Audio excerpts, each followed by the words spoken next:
She was smashed to pieces. Every part of her was broken. These are the final moments before tragedy. A police motorbike escorting a member of the royal family heading straight through a red light.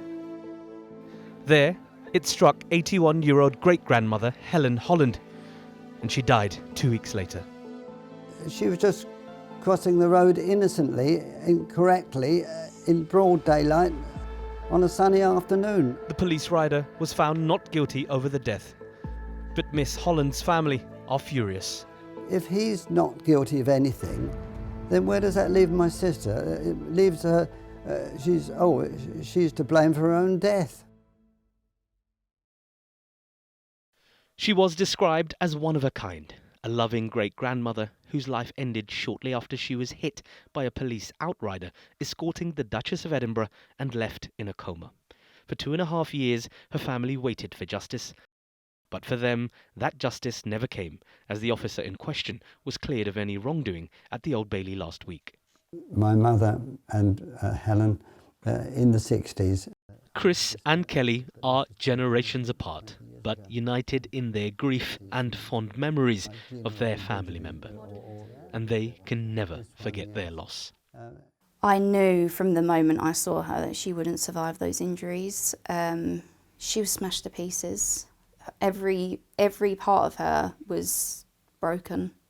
And I knew that there was no coming back from that. And those 2 weeks actually just allowed us to lay our head on her chest and give her that one last cuddle and hold her hand and kiss her cheek and tell her how much we loved her.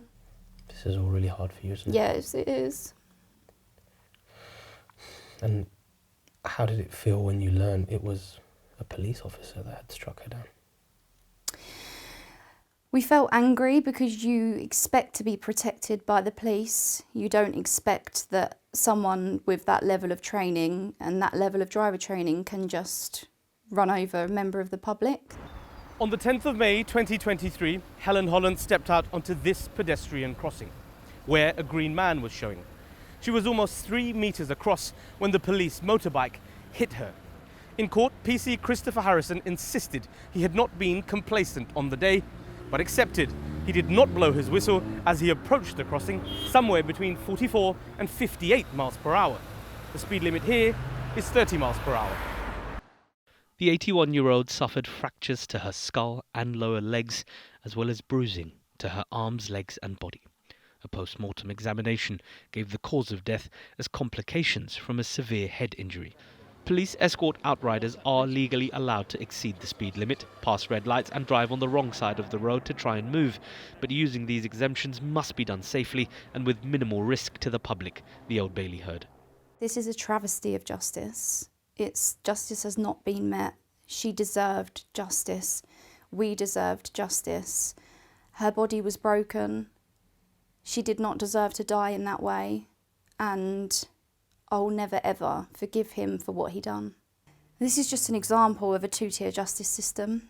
The police are above the law, and I urge the public to tell their children and to tell their family members that please be vigilant when they cross a pedestrian crossing on a green man, because the police are above the law and more people will die at the hands of the police because they can just go through a red light, kill a pedestrian when it's their right of way. I am angry.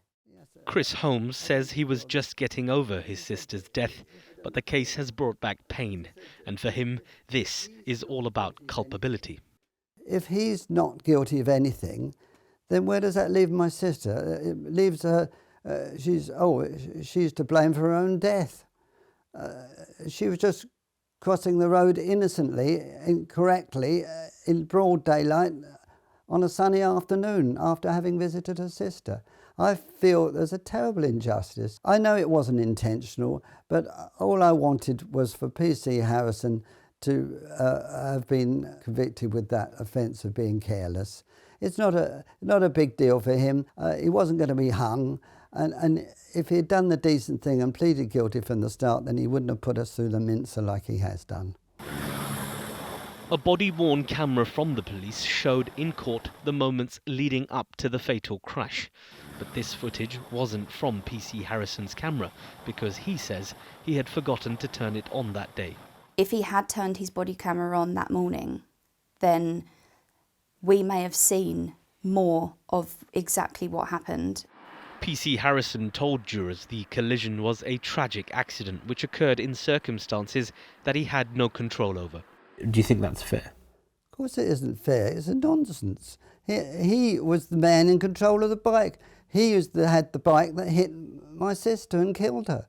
How can you say he had no control over it? Who else had control over it then?